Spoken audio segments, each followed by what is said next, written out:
Welcome to Mindful School Marketing, your go-to podcast for personal and professional growth. We're school marketers, business owners, and moms passionate about connecting other school professionals with tools and strategies for success. We love solving problems, exploring new ideas, and thinking outside the box. Let's transform your school and life starting right now.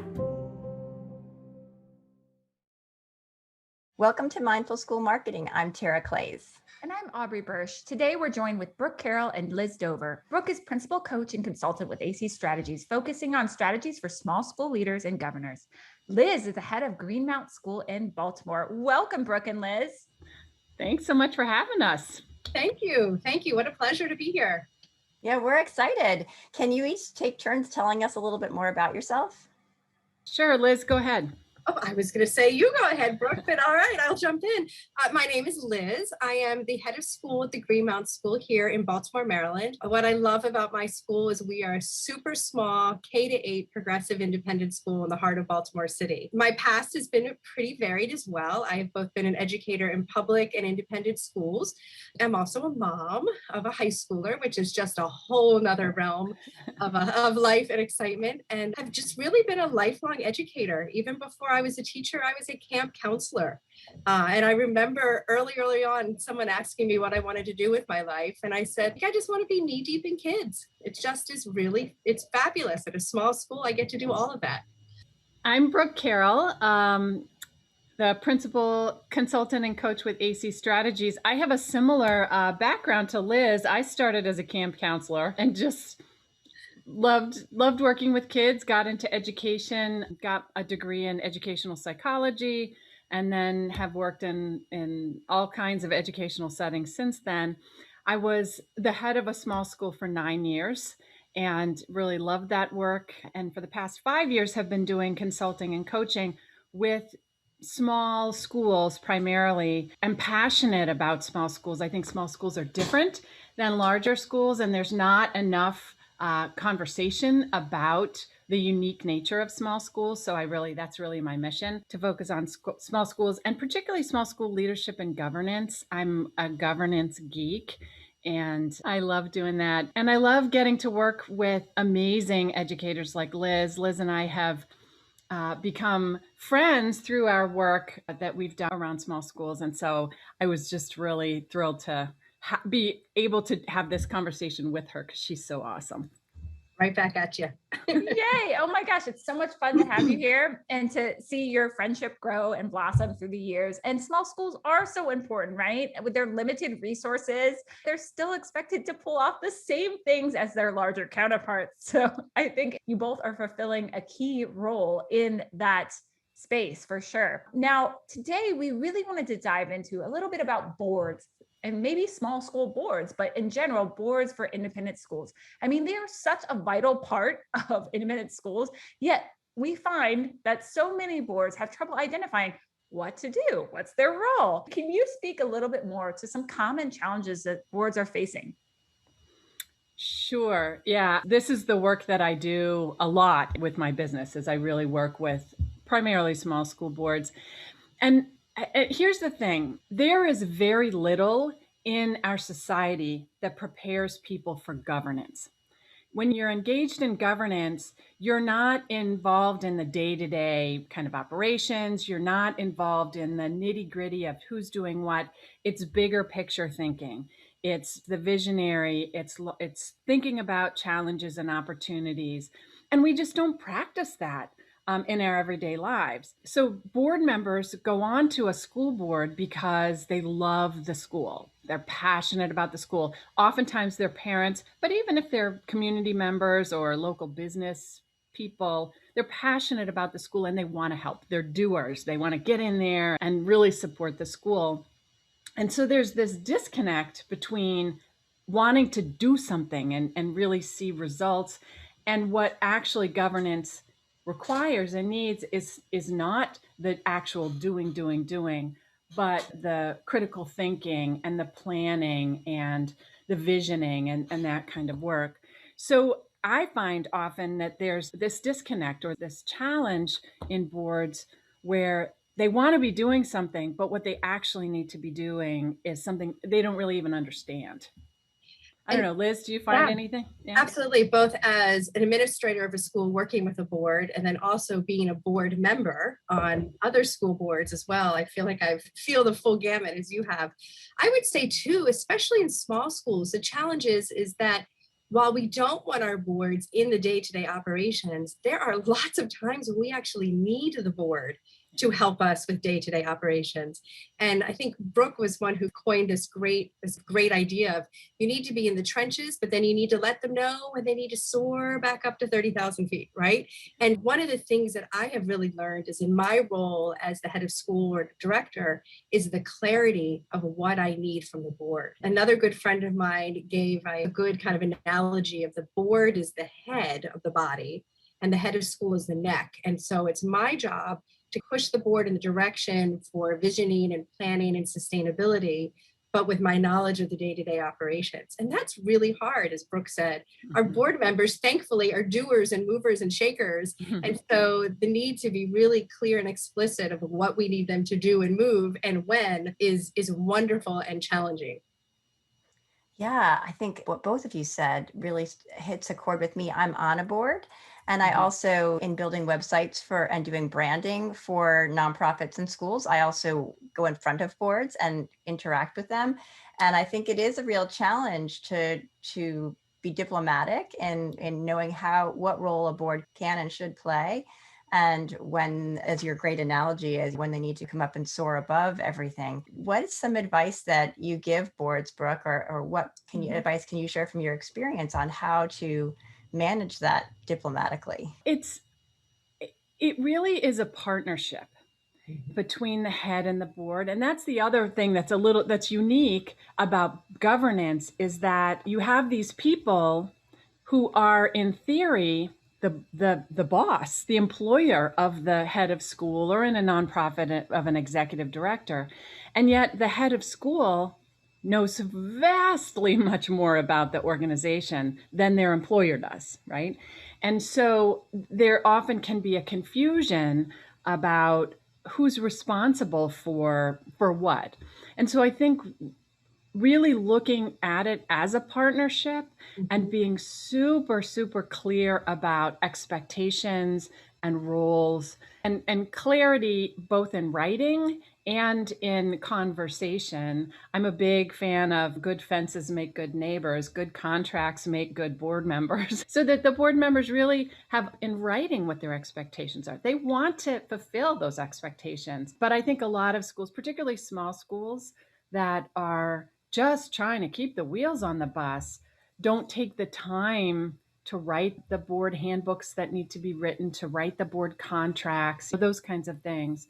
So that's a long-winded answer, Tara, but some of it comes down to those basic structures that you implement to put the guardrails around the expectations. Yeah. And relationships. I actually think that's a huge piece of it too, is the relationship between the director, the head of school, and the chair of the board is so essential.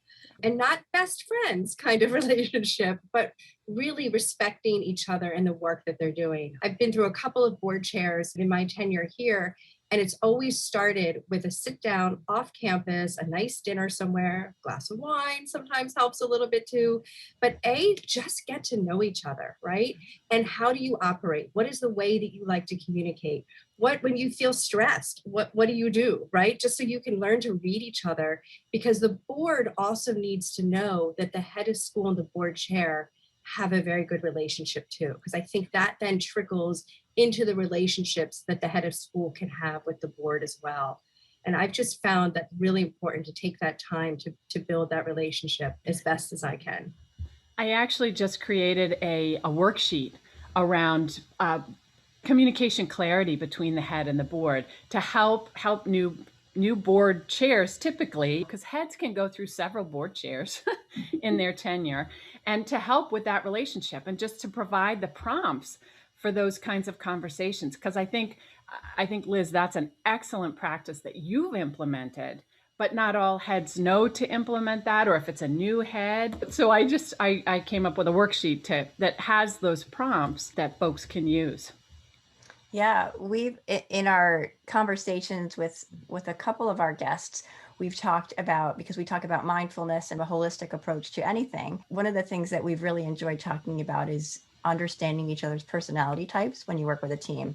And that must really also apply here, even though you're not working with your board every day, to understand where people are coming from a personality. Have you done any assessments or that type of thing to understand the different personality types that you have on your board? Would be really interesting to do. That would be also like just with our teachers, our administrative teams. Sure. It's a wonderful practice. Absolutely. Yeah. I do that with administrative teams. I have some different assessments that I use when I'm doing team building and leadership building. I haven't done it with boards. That's an interesting, that would be fun. Yeah, I always find those so very helpful and insightful, just when knowing yourself and how you communicate, because sometimes you don't even realize, oh, what are my strengths as a communicator? Really? I'm wondering, as we're talking about all this, what comes to mind for me is when I'm working with schools and they're in the process of building their boards, right? That is it is a process, right? And so many things come up for them. What would you say are words of advice or the steps to go about building a board that works for them and that starts off on the right foot? That's a big question. And it's something that I think about a lot. And I do a lot of board training, and I have an online course that I'm developing for boards that really will allow boards to highlight the different areas that they need to address. And I think of board work and kind of approaching how to improve boards in 3 areas. One is the focus, which really we talked about, and that's that you're focusing on governance, not on operations. You understand that line, and that you have a very strategic focus. So one area is focus. One area is people, that you have the right people on your board, that they are well trained, that the culture and climate of your board is one that's conducive of strategic thinking. And then the third area are practices, and that you are disciplined about following through with the practices that are proven to be effective governance, things like goal setting, things like evaluating your head and supporting your head, fundraising and development and the board's participation there. Financial forecasting, of course, is a huge one. So all of those practices, and that's the way I structure how I think about really ensuring that a board is effective, is looking at those 3 areas, and then within those areas breaking down and saying, where do you need to improve? For me, really the first place is that strategic thinking. Are you thinking strategically, which means for me using data and considering options about everything that you do on your board, about when you meet, about how many times a month or a year you meet, where you meet, all of those things I think need to be thought about strategically. And if you do that, then you'll get at those practices. And I would also like to say that I think board building is a continuous. It's not, oh, we're a new board and we're going to build our board, but you're always onboarding new members. And so you are always in the process of building your board. And I think if you ever get to a point where you think you've got it, you need to go look back and look at what you're doing again, right? Because there's no such thing. It's always changing. And so I always think that this idea of building a board is a continuous ongoing process. And I think keeping it that way, it's fresh too. You're bringing new people in, you're bringing in new ideas. And yes, as you move further, you've established some foundations that make sense. You have your committee work in place, but that doesn't mean you're stagnant. And I think that's so key in successful boards and continuous board building. Yeah, I agree with you completely. And I think that's what I talk to boards about, having ongoing annual professional development, even if you've got seasoned board members. When you have those training sessions, everybody learns different things every time you hear them. So I think that's a great point, Liz. yeah. And I think it relates to something I want to ask about, which is marketing. And we also, as small schools, we want to rely on all the resources we have to help market our school and share and get the word out. And so we talk about using our community, right? Relying on our community to spread the word. They are voice. They really can be your best tool for selling, because they have an experience there.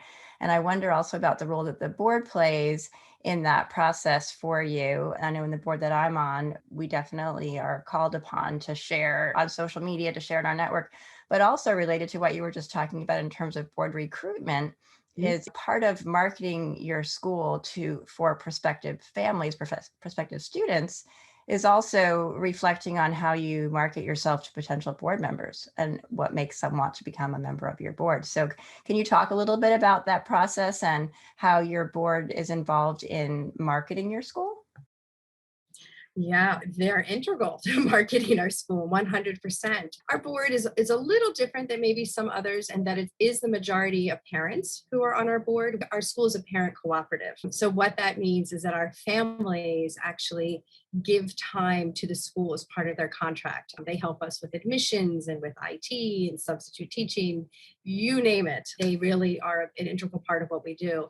And so our board isn't, I wouldn't say so elusive as maybe some other boards are like, who are those people? Because our community is continually mixing and someone will say, oh, you are on the board, aren't you? Oh, I didn't realize that. Putting that together. But in terms of marketing, their word of mouth is just so key as they're out in the community and talking and their kids are out and about. Yes, we give them t-shirts, we give them stickers and water bottles, all those kinds of things as well. But the social media piece is big as well, of just please share the things that we're doing. But it's also really important in that onboarding and in that kind of annual professional development that we do is a constant reminder of our mission and vision.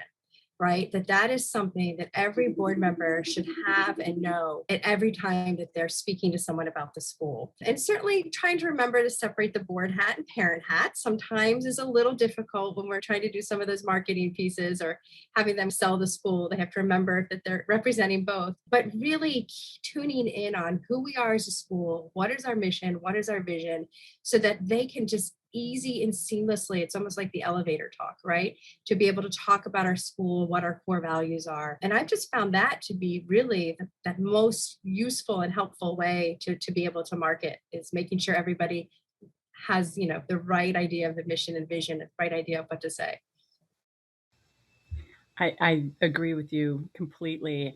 And this makes me remember, I just recently did a board workshop and I came on right as the head was finishing up his presentation, and he gave a little tutorial to the board on how to go on to and give recommendations for the school on various sites. And it was just brilliantly done. And so I think that constant reminder about what it is, the message we need to get it out there and how to get it out there. But Terry, you asked also about board recruitment. And that's another area that I really focus a lot on and really encourage boards to be strategic about. I so often, unfortunately, I see boards where at the end of the board meeting, somebody will say, oh yeah, wait a minute. Does anybody know anybody who wants to be on our board? And I'm like, that is so not strategic. And if boards take the time to go through the process of thinking about who they have on the board, who they want on the board, and who they need on the board, that will be additive to their board, not just somebody who will fit in, but who will be additive to their board. And they really create a thoughtful process for that. That's how you get the most strategic board. And those needs change, right? So depending on where the school is and what you're doing, you're going to need different skill sets on your board. We're also a big proponent of committee work and making sure that our board committees also have members of the community, of the school community within those committees, because that's how you build leadership capacity. That's how you learn where people's interests and expertise are. And you're able to then even more seamlessly bring them into the board because they've already had experience. And it also provides a wonderful opportunity for buy-in within the entire community of the work that you're doing, because they know that people are involved at all sorts of levels in terms of these initiatives and things that we're doing. That's such a great point. And the building of leadership and the reminder of that throughout is so key and so critical. You brought up some great points. Now, as we're at that part of our show, which we're so delighted to step into, and I think you'll have fun with, where we ask some questions of our guests, and we'd love to hear your answers. So I'm going to kick us off. What are the most important things you can do to grow professionally and personally? Sleep. No. Sorry. You're asking that question in the time of COVID in a small school. And Absolutely. Sleep counts. Right. That's the piece that's missing right now. For me personally, growing professionally and personally, I think for our board, it's the networking, the relationships, really. It's being able to talk to people and remembering that we don't live in our own little bubble, and being able to reach out to people to bring insight, to do assessments with us. Brooke is working with our board to help assess where we are and where we need to move forward. My answer to that question, really, it's about space to disconnect. And I just find I am the most creative, either about a work issue or something that I'm working on with work, or in my personal life, if I take time off. I try to go for a walk just about every day, or a hike, and that is the most generative time often for me. I have the privilege and the luxury that most heads of schools don't, but I do think that there are ways to create those spaces in different ways, and everybody has to do it for themselves. But I do think that, and there's a lot of research that shows that the disconnect actually helps the creativity. Yeah. And that's very true, and related to the next question, which is, what is one of the most important things that we can do to be more mindful? When I was thinking about that question, and I'm so immersed in strategic thinking, but they're connected for me, because strategic thinking for boards or for heads of schools or for anyone is about taking the time to step back just a little bit and say, what are my goals? What are the different ways that I can reach my goals? And how am I going to get there? Rather than just charging ahead. And I think it's taking the breath, taking the moment to really think through things. It is both strategic and it's mindful. And I'm going to put a twist to that and just say, for me, it's actually the connecting with people. That to be more mindful, I want to hear more and learn more and understand the experiences that people are having. Often I think I know what's best or what makes the most sense. But when I really sit down and talk to people, my views shift and change based on where my community is. And yes, I need the disconnect after I have been able to engage in the conversations and bring people together. So it goes together nicely. It's like you planned it out. I love it. That's why we love doing stuff together. I know. You're very complimentary to each other. This is perfect. Now we are headed into our rapid fire questions, which sounds so serious, but it's not. It's fun. All right. So if you could put one book as mandatory reading in the high school curriculum, what would it be? Oh no, I do K-8. I can't answer that one for you. You can answer it however you want. It's so funny because I kept thinking about this question. I'm like, oh my God, that's so heavy. But I have to tell you, one of my favorite reads that I use as an administrator that I share is based on the book Wonder. It's called 365 Days of Wonder. And it's a page a day of kindness. And especially in the insanity of the world today, that's everything and everywhere. The ability to empathize with other people, and just quick little snippets of just kindness makes a really big difference. Can I just say what she said? I think that's what we need to teach more of. Yeah, I agree. Right. What is one app you could not live without?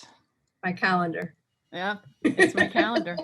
Honestly. Do you use Google Calendar or the calendar app on your phone? What's your calendar of choice? I used to be the calendar on my phone. That's gotten way too complicated. It's the Google Calendar merged with the calendar for my family, etc. But I do not wear the watch thing. I don't want anything buzzing on me, but the calendar is it's my go-to. It's where my colleagues see where they can connect with me. It's also where I block off time. Yay. And yes, thank you. Brooke taught me that one, I think, a long time ago. And I really try to stand by that's the time where I get to walk around the building or spend time with teachers or with kids, or quite frankly, just get through those emails. Yeah. Oh my gosh. Overwhelming. Yes. And especially as a head of school, I'm so sure, where you're just like, I've dealt with putting out the fires all morning, and now I need to sit and answer the bazillion emails that collected during that time period. pretty much. I love it. It's like you synchronized your answers. Okay. I'm very curious to learn this. What are you reading right now? You really want to know? CDC guidelines, Johns Hopkins University COVID protocol. I am really looking forward to summer. I've got a stack of books that I can't wait to read. I am in a book group, but I don't know what we're reading right now, to be honest. I find during the school year, I read independent school magazine. I listen to webinars. I'm really looking forward to summer because that's when I turn off just a little bit and pick myself a good beach read or something like that. So not a very exciting answer on that one. But so real. I love it because real. every head of school or administrator out there is, yes, that's what I'm reading too. And Yeah. they're looking forward to the beach reads. Yep, absolutely. The CDC updates are like where it's at right now. I love it. So realistic, but so true. So basically you haven't really read a book since COVID hit, I'm sure. That kind of how it feels right about now. Yeah. Yeah. How about you, Brooke? What are you reading? I'm not deep in anything right now, but the book that I just finished most recently that has been the most impactful for me is The Art of Gathering: How We Meet and Why It Matters by Priya Parker. It shifted my thinking so much. And actually I'm developing a protocol for board meetings and administrative meetings that takes a lot of her thinking about meetings and translates it into a business situation where you can be mindful and strategic about how you meet. And so that's I'm geeking out a little bit on that. I'm so That's jealous. great. That's so cool. All right, the last question. What is one great piece of advice that you'd like to leave us with? I have two mantras, and they're both actually on Post-it notes on my computer screen that I look at all the time. So when I'm in a work moment and trying to make big decisions and trying to figure out, it's so simple: mission, community, data, right? Those are the three pieces in all of your decision making. You always come back to the mission and vision of your school. You always look at your community and what are the needs, because those change over time, and what is the data telling you. So those are my work kind of advice, my work mantra. And then just in life, I actually really feel like in with this past year with COVID, the need for clarity, right? Clarity is kindness. And that's something that's really resonated with me this year, is that you can be direct, you can be to the point, you can do that kindly, and that people, especially in times of stress, really need and appreciate clarity as they're trying to move forward and do their job. And so those are the two pieces that stick with me, and literally on a Post-it note everywhere I go on my computer. I love clarity is kindness is a big one, big mantra for me. And I think the advice that I would give goes back to that taking space for yourself is that I think entrepreneurial or working women particularly, we don't put our oxygen masks on first. And I think that this past year in the pandemic has helped us to shift some ways that we think about what we do and who we are and that kind of thing. And I really think now is the time. Let's make it all right to have actual balance in our life. Let's make it all right not to be working 14 hours a day. Let's make it all right to take the space to be creative and to be energized and to be centered and to be whole. I think now's the time. Hear, hear. Beautiful. Great way to wrap up this conversation, which has gone so fast that we're out of time already. So thank you so much for joining us. Where can people find you each online? I'm at my company's AC Strategies. It's www.acstrategies.com. And I'm at the Greenmount School here in Baltimore. Would love to hear from people. Thank you all so much. Thank you so much for joining us. Thank you. So much We loved fun. it. Yay. Bye. Thanks for joining us on the Mindful School Marketing Podcast. We'd love it if you pop into iTunes and leave a review, 5-star preferred. Let us know how you like the show. It helps us improve what we're doing and helps others find us too.